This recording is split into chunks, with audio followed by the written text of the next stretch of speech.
ओम ब्रह्म सत्यम सर्वधार। आज दास की कबीर वाणी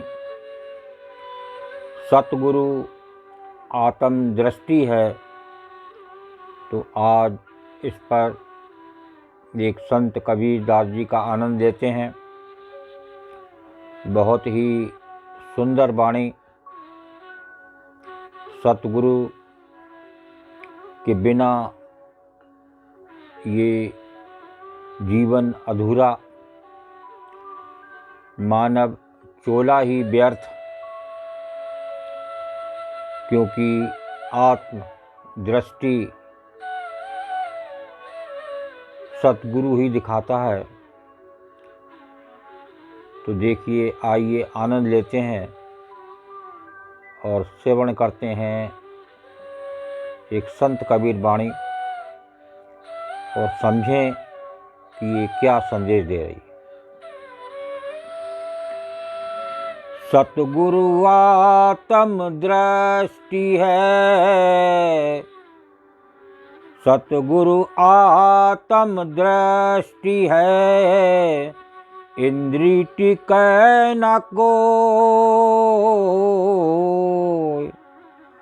सतगुरु बिन सूझे नहीं, खरा दुहेला होय कबीरा, खरा दुहेला होय।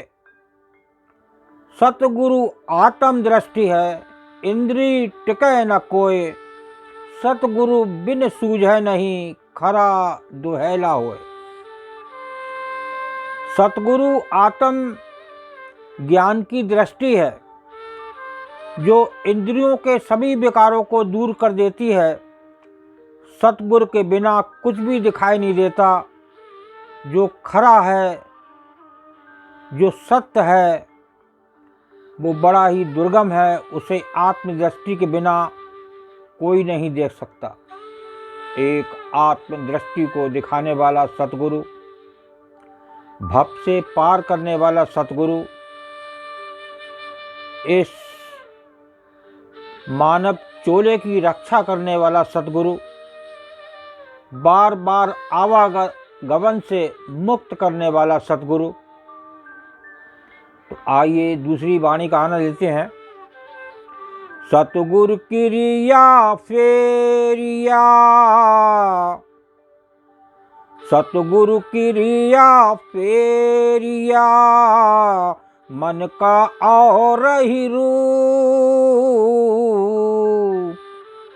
कबीर पांचों पलटिया, भेले किया अनूप कबीरा, भेले किया अनूप। सतगुरु क्रिया फेरिया, मन का और ही रूप, और कबीर पांचों पलटिया, भेले किया अनूप। सतगुरु की कृपा से मन की गति का बहाव दूसरी ओर हो गया, अर्थात परमात्मा में लग गया। देखिए, ये मन बड़ा बेकरार है। ये पल पल में कहीं, पल में विदेश, पल में परिवार में, पल में कहाँ मस्त हो जाए।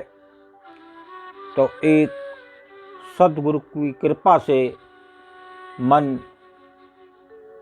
उस आत्मदृष्टि में लगने लगता है, उस परमात्मा में लगने लगता है।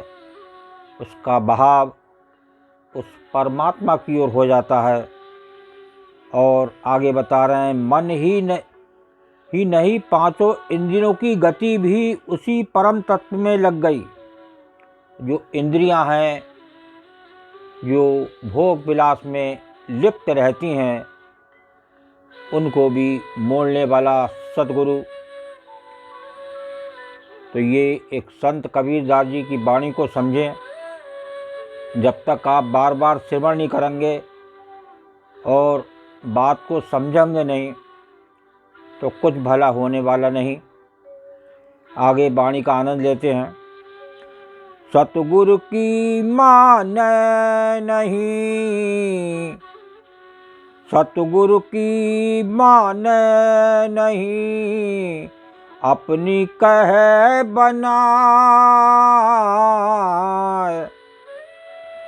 कहे कबीर क्या कीजिए, और मता मन माए कबीरा, और मता मन माए। सतगुरु की माने नहीं, अपनी कहे बनाए, और कहें कबीर क्या कीजिए, और मता मन माए। कबीर साहब कहते हैं, जो सतगुरु की नहीं मानता, उनके सन्मुख अपना ही ज्ञान बघारता रहता है। देखिए, जो सतगुरु की नहीं मानता, वो अपने हिसाब से चलता है, और जिससे अपनी विद्या बुद्धि पर बड़ा अभिमान होता है, ऐसे लोगों का क्या करिएगा। कहें कबीर क्या कीजिए, और मता मन माए, क्योंकि उसके मन में मिथ्या अभिमान भरा है। उनके सामने ज्ञान की बातें कहने का कोई अर्थ नहीं होता। जिसको अपने मन की करना है, अपने मन पर ही चलना है, और एक सतगुरु की नहीं मानना है, तो उसका जीवन तो वैसे ही अंधेरे में हो गया। वो एक संसारी दुख में ही पड़ा रहेगा। वो खुशी, वो आनंद, वो परम सुख से वो दूर रहेगा। लास्ट वाणी का आनंद लेते हैं।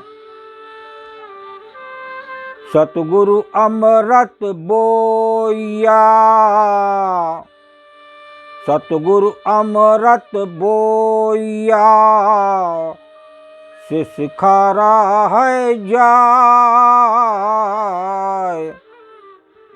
राम रसायन छाड़ कर, आक धतूरा खाए कबीरा, आक धतूरा खाए। सतगुरु अमृत बोया, शिष्य खरा है जाए। राम रसायन छाड़कर, आक धतूरा खाए।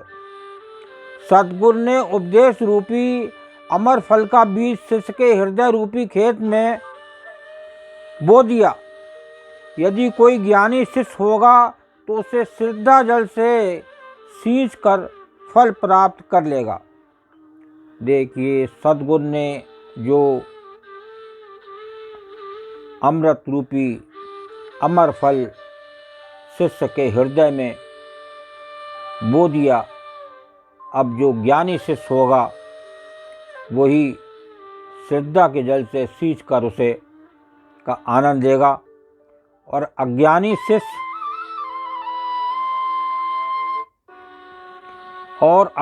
शिष्य अमृत फल को छोड़कर आग धतूरा खाएगा, अर्थात भोग विलास में डूब जाएगा। आज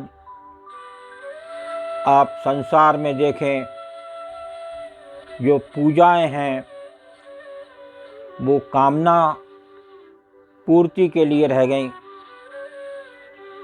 ये जीवन भोग विलास में नित्य लुप्त होता जा रहा है। कोई फ्लेवर का ही जमाना है।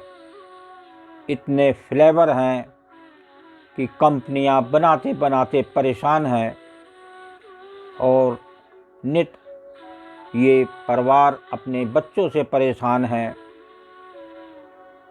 कि ये फ्लेवर नहीं लेना है, ये फ्लेवर नहीं लेना है। तो ये है, देखिए, बेचैनी संसार की, दुख, बच्चे भी दुखी, माँ बाप भी दुखी। तो एक सतगुरु के अमृत की बहुत आवश्यकता। एक बच्चों को सत्संग से जोड़ें, एक अध्यात्म से जोड़ें, उनके अंदर कुछ श्रद्धा वाली भावना, कुछ भोग विलास में कमी देखने को मिले, और माँ बाप का भी जीवन आनंद से व्यतीत हो। तो इसको ध्यान दें, बार बार सिमरण करें। तो निश्चित ही बात समझ में आएगी। एक संत की बात समझना चाहिए, एक सतगुरु की बात समझना चाहिए, वही जीवन का उद्धार करने वाला है। ओम ब्रह्म सत्यम सर्वधार। दास कागरे चैनल अच्छा लगा हो तो सब्सक्राइब करें, बेल प्रेस करें, लाइक करें, शेयर करें, ताकि आगे आने वाला वीडियो सर्वप्रथम यूट्यूब में मिले। ब्रह्म सत्यम सर्वधार।